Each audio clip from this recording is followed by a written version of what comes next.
जय श्री राधे कृष्णा। 6 जुलाई 2025 रविवार के दिन आ रही है देवशयनी एकादशी। यह एकादशी अपने आप में बहुत विशेष है क्योंकि यह चतुर्मास का प्रारंभ करवाने वाली एकादशी है। जो भी भक्त इस एकादशी का पालन कर रहे हैं उन्हें इस एकादशी का पालन करना होगा अगले दिन यानी कि 7 जुलाई 2025 सोमवार के दिन सुबह 5:30 से लेकर 10:11 के बीच में। यह चतुर्मास की सबसे पहली एकादशी है और कई भक्त इसी एकादशी से चतुर्मास व्रत करना प्रारंभ करते हैं। तो यह थी आने वाली देवशयनी एकादशी की कुछ विशेष जानकारी। अगर आपके लिए इतना काफ़ी है तो अभी आप इस वीडियो को देखना बंद कर सकते हैं और कुछ और भी देख सकते हैं। लेकिन अगर आप देवशयनी एकादशी का महत्व जानना चाहते हैं और उस दिन के शुभ मुहूर्त के विषय में और डिटेल में जानना चाहते हैं तो इस वीडियो में आगे तक बने रहिए। और अगर अभी तक आप हमारे इस वीडियो को सुन रहे हैं तो चलिए अब हम आपको लेकर चलते हैं इस देवशयनी एकादशी के विषय में और विस्तृत जानकारी के अंदर।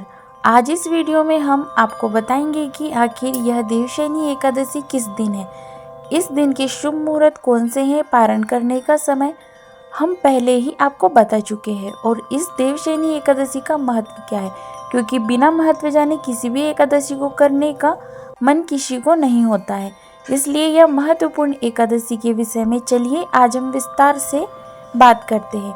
हमारे वैदिक परंपरा में आषाढ़ माह के शुक्ल पक्ष की जो एकादशी आती है उसे देवशयनी एकादशी, हरिशयनी एकादशी, पद्म एकादशी या फिर देवपोड़ी एकादशी के नाम से जाना जाता है। इसी दिन से चतुर्मास का आरंभ होता है और इसलिए पद्म पुराण में भी कहा गया है कि आषाढ़ शुक्ल पक्षत एकादश्याम विशेषतः विष्णु नास्यम प्रोक्तम देवशयातसा स्मृता। आषाढ़ शुक्ल एकादशी के दिन भगवान विष्णु 4 महीने के लिए योग निद्रा में चले जाते हैं और इसलिए इस काल को देवताओं का रात्रि काल भी कहा गया है।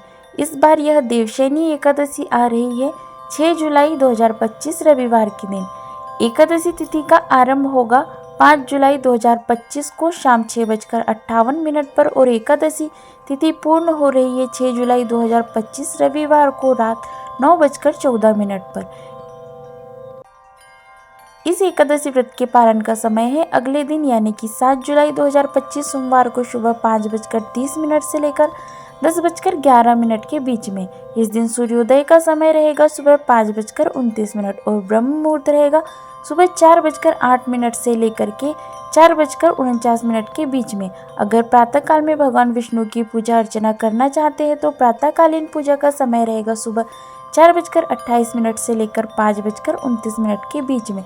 इस दिन सूर्यास्त का समय है शाम 7:23 और संध्या काल की पूजा करने का समय रहेगा शाम 7:23 से लेकर 8:23 के बीच में।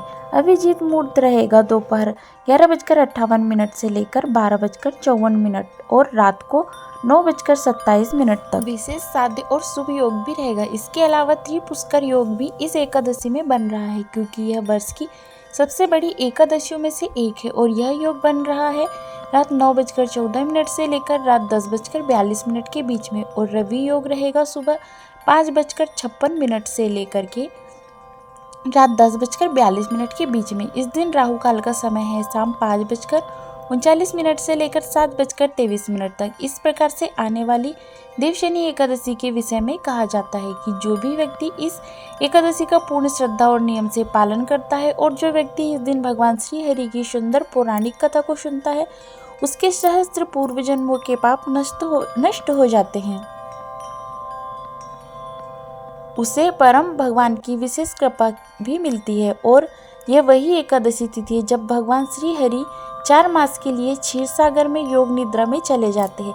ऐसे समय में बाकी सभी देवी देवता भी भगवान श्री नारायण के चरणों का आश्रय लेते हैं और उन्हीं की सेवा में व्यस्त रहते हैं। इस वजह से इस 4 मास को चतुर्मास का वह समय बताया गया है जब आध्यात्मिक साधक को अधिक से अधिक अपनी साधना, जप, तप, दान और पुण्य कार्य करने चाहिए।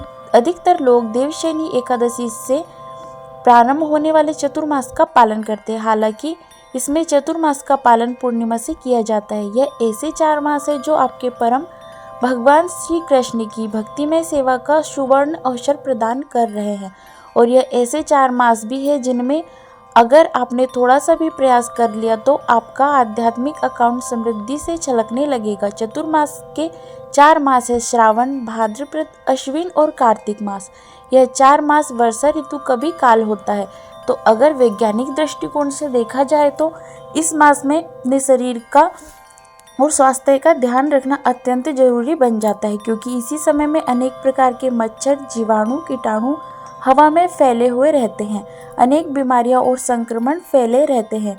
इसलिए इस 4 मास के अंदर अगर खान पान का विशेष ध्यान रखा जाए तो आप अपने शरीर को स्वस्थ रख सकते हैं। और यही कारण था कि हमारे बुद्धिमान ऋषियों ने इस चतुर्मास का व्रत पालन करना आरंभ करवाया था। तो अब आप भी मानते होंगे कि हमारी वैदिक संस्कृति सिर्फ धार्मिक नहीं अपितु वैज्ञानिक और तार्किक भी है। शास्त्रों का मानना है कि चतुर्मास में किया गया कोई भी जप, तप, दान और पुण्य कार्य उस व्यक्ति को 16 लाख गुना ज्यादा फल देता है।